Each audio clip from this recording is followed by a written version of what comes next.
할렐루야, 반갑습니다. 여러분에게 예수 그리스도의 평강을 드립니다.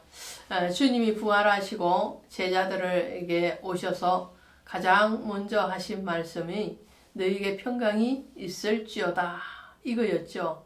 그래서 우리 기독교인들은 만날 때 혹은 문자를 보내거나 전화를 할 때도 샬롬이란 말을 즐겨 씁니다. 그것은 주님의 뜻이죠. 우리 모두가 예수 안에서 평강하시기를 바랍니다. 21장에 오시면 예수님께서 다시 7 제자들에게 나타나십니다. 7 제자에게 오셨다라는 이 7이라는 숫자도 성경에서 굉장히 의미가 많죠. 이 7 제자에게 오셨다는 것은 이 7은 정말 완전한 예수 그리스도의 신부된 의미를 가지고 있습니다. 7이 완전수잖아요. 그리고 이 7의 숫자에 들어가 있는 이 사람들이 장차 복음의 통로적인 사명을 신실하게 감당하는 그런 사람이었습니다. 베드로, 도마, 나다나엘, 그리고 야고보, 요한, 안드레, 그리고 빌립, 이런 사람들이거든요. 그러니까 이런 사람들을 통해서 일하시는 주님, 그 주님을 오늘 우리도 함께하고 있습니다. 여러분들도 영적인 예수 그리스도의 자녀이실 뿐만 아니라 그리스도의 거룩한 십자가의 사역을 동행하고 동력하는 그런 신실한 믿음의 신부된 자들인 줄로 믿습니다. 자, 21장에 가시면요. 예수님이 갈릴리로 오신 거죠. 그 갈릴리를 21장 1절에 보시니까 디베랴 호수에서 이렇게 나와요. 그러니까 어떨 때는 갈릴리 이렇게 표현이 되고요. 어떨 때는 디베랴 이렇게 나와요. 똑같은 지역입니다. 근데 디베라 호수에서 이렇게 말씀을 하시는 이 장면에서 우리가 떠올려야 되는 것이 뭐냐면요. 요한복음 6장에 가시면 오병이어의 기적이 일어나잖아요. 그 오병이어의 기적을 일으켰던 지역도 이 디베라입니다. 6장 1절에 그렇게 되어 있어요. 자, 그러면 오늘은 오병이어의 기적과 같은 기적을 또 한번 일으키시죠. 베드로를 비롯한 제자들이 나는 물고기 잡으러 가노라 하고 다 갈릴리로 갔었잖아요. 그 갈릴리를 지금 예수님이 찾아오신 거예요. 근데 이 제자들이 어떻게 해요? 밤새도록 물고기를 잡았는데 아무것도 잡지 못했다고 그래요. 밤새도록. 3절에 보니까. 그날 밤에 아무것도 잡지 못하였더니 날이 새어갈 때에 예수께서 바다에 서셔서나 제자들이 예수인지를 알지 못하였더라. 어쩌면 이런 기적이 있을 수 있을까요? 베드로나 야고보나 요한 이런 사람들은 예수님께 부름을 받을 때도 갈릴리에서 부름을 받았죠. 그래서 제자 양육의 사역을 예수님은 선지자적인 사역을 갈릴리에서 시작을 하시고 갈릴리에서 마치세요. 그리고 제사장적인 사역은 요단에서 세례를 받으시고 그리고 부활 성천을 하시거든요. 자, 오늘 제자들에게 오셨는데 이 제자들은 잔뼈가 어디에서 굳었냐면은 갈릴리잖아요. 갈릴리에서 평생을 물고기 잡는 일을 했던 사람, 대대로. 그런 사람들이 밤새도록 물고기를 잡아서나 한 마리도 잡지 못했다. 아주 기적 중에 기적이죠. 이런 기적 가운데서 정말 놀라운 기적이잖아요. 시험을 쳤는데 맨날 최우수상을 받았던 애가 열심히 풀었는데도 하나도 못 맞춘 것과 같은 현상이죠. 그때 예수님이 오셔서 얘들아 너에게 고기가 있느냐 대답하되 없나이다.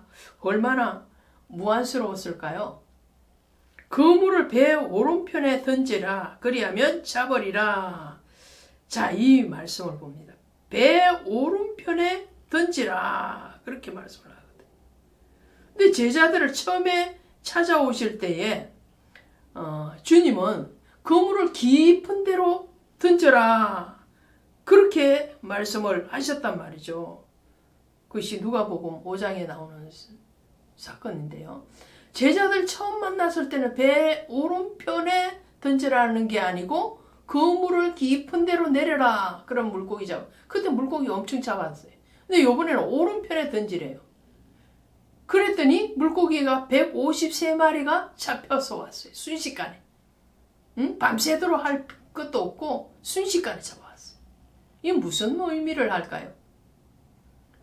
디베라에서 오병이의 기적이 일어난 사건이 요한복음 6장에 기록되어 있다고 말씀을 드렸죠. 21장 마지막 장이거든요. 21장 마지막 장에서는 부활하신 주님이 제자들에게 배 오른편으로 던지. 이 오른편이라는 것은요. 영접 받아들이다 이런 뜻을 가지고 있고 예수 그리스도의 신부된 자리가 오른편입니다. 그 오른편의 신부의 자리인데 그 신부의 자리에 있는 제자들에게 너희가 지금은 왼쪽에 설 자리가 왼쪽은 신랑의 자리거든요. 들어올리다 힘, 능력 이런 남성을 상징할 때 왼편을 얘기해요. 여성은 오른편. 이들이 육신적으로는 남자죠. 근데 영적으로는 아내의 자리는. 그래서 제가 7명에게 예수님이 지금 오셨는데 찾아오셨는데 이 7이라는 숫자를 완전히 신부된 자라고 말씀을 드린 이유가 여기에와 연결이 됩니다. 그래서 너희는 처음에 예수님께 부름을 받을 때는 그물을 깊은 데로 던져야 됐어요. 네, 그들의 신앙이 깊어져야 되니까. 근데 깊어지는데 왼편이 아니야. 신랑의 자리가 아니고 신부의 자리에서 이제는 사역을 해야 돼요. 이 단계, 신앙의 단계가 있는 거예요. 사역의 단계가 있는 거죠. 그런 의미에서 우리가 은혜를 받기를 원합니다.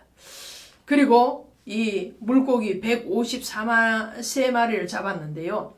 이 숫자를 보면요. 100은 뭔가요? 10 곱하기 10이 100이죠. 10은 충만수예요. 또 100도 충만수입니다. 충만수 완전수 100. 그리고 50은 뭔가요? 50은 희년의 숫자죠. 희년. 천국을 얘기합니다. 자유함을 얘기하고요. 그리고 3은 뭔가요? 예수 그리스도의 죽으심과 부활에 대해서 얘기하죠. 3일 동안 무덤에 갇혔다가 3일 만에 부활하신 사건이기도 하죠. 또 예수 그리스도께서 왕과 제사장과 선지자의 삼중직 사역을 가지고 오신 것도 3의 숫자에 해당합니다. 또 성부, 성자, 성령도 3의 숫자에 해당을 하고 있죠. 이 3은 고난인 동시에 소망입니다. 죽음인 동시에 부활이기도 하죠. 자, 이런 숫자 153이라는 것은 예수 그리스도의 천국을 선포하는 완전한 사역이라고 할 수도 있습니다. 그래서 물고기, 왜 하필이면 물고기일까? 오병이어의 기적을 일으킬 때도 물고기 2마리였잖아요. 그래서 이 물고기라는 단어가 그리스어로 익투스라는 말인데 이 익투스라는 말은 예수 그리스도는 하나님의 아들 구세주라는 뜻을 가지고 있어요. 이 물고기의 그 단어 속에 그런 의미가 가지고 있다는 거예요. 예수 그리스도는 하나님의 아들 구세주다. 그래서 초대교회의 성도들은 로마의 핍박을 피하기 위해서 서로 성도라는 것을 숨기고 살면서 어떤 교제를 하기 위해서 물고기를 상징으로 서로 암호로 사용을 했다고 그러죠. 그 물고기 반을 한 사람이 그려 넣으면 나머지 성도들은 그 뜻을 알고 자기도 물고기 반 마리를 그려서 완전하게 만들면 우리는 그리스도인이다 라는 그런 표식이 되었다고 합니다. 자, 이런 것을 봐서 그리스도는 지금 물고기를 잡아라 라는 말은 무슨 말인가요? 내가 사람 낚는 어부가 되게 하리라 그렇게 부르셨잖아요. 그 사람 낚는 어부가 예수 그리스도를 고백하는 그런 성도들을 구원해내는 그 매개체로서 중매자로서 우리를 사용하시기를 원하셨고 제자들을 그렇게 부르셨다라는 것을 말씀을 합니다. 그리고 베드로에게 사랑의 고백을 받으시죠. 예수께서 시몬 베드로에게 이르시되 요한의 아들 시몬아 내가 이 사람들보다 더 나를 사랑하느냐. 이르되 주님 그러하나이다. 내가 주님을 사랑하는 줄 주님께서 아시나이다. 이 시몬 베드로 이렇게 말을 하잖아요. 또 게바라는 이름도 가지고 있죠. 시몬은 히브리어입니다. 베드로는 헬라식 이름이에요. 게바는 아람식 이름입니다. 다 같은 이름이에요. 그 영문 이름이 있고 한문 이름이 있고 또 한글 이름이 있는 것과 같은 그런 식이죠. 자, 이 베드로의 고백을 3번이나 받으세요. 3번 예수님을 모른다고 부인했죠. 그래서 예수님께서는 이 베드로에게 그 3번의 자기의 예수를 모르고 온다고 했던 그 고백에 대한 만회의 표현으로 3번을 또 물으시고 사랑한다는 고백을 받으시고는 내 양을 먹이라, 내 양을 치라, 내 양을 먹이라 이렇게 단계적으로 또 말씀을 하시는 것을 보게 됩니다. 여기서도 3이라는 숫자가 등장을 하죠.